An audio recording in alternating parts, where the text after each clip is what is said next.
We're getting a lot of phone calls. We're getting a lot of voters that are mad about this.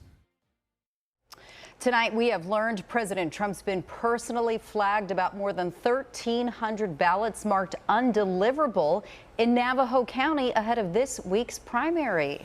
And while state and federal officials are now looking into what happened, the county recorder there says anyone whose ballot got returned still had the opportunity to vote.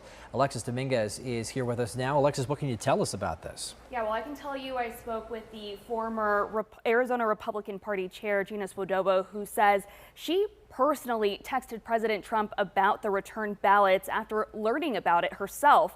And now both state and federal officials are asking why more than 1,300 primary ballots never reached their intended mailboxes. We're having an issue right now. We have received over 900 return ballots. Over 900. Why? Don't know. Navajo County Recorder David Marshall first raised the alarm during a Board of Supervisors meeting a week before Election Day. Now that number is even higher, with his office revealing that 1,357 mail ballots were ultimately marked undeliverable before Tuesday's primary. Voters are upset about it. People are calling and saying my address is correct.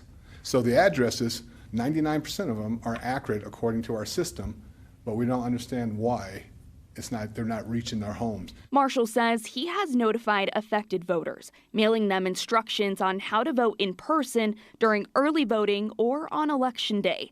He says his office is now working with the U.S. Postal Service to determine why the ballots were returned. Navajo County looks like 20,000 voters overall about participated in their election.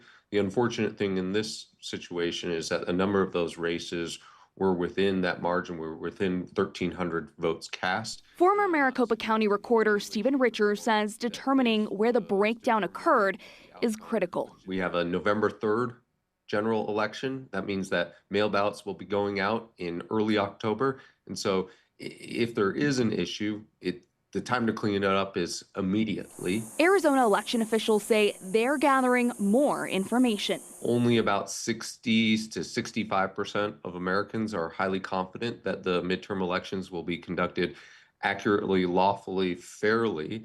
And so when you have incidents like these, it could further erode confidence. Now, the U.S. Postal Service has not provided a statement about the situation, but the bottom line here is we really do not know how many voters didn't vote because of this issue, and it's really unclear how long these reviews by state and federal leaders might take. So as Arizona prepares for critical statewide races in November, we will be continuing to follow this story as we learn more. Reporting live, Alexis Dominguez for Arizona's Family. All right, Alexis, thanks for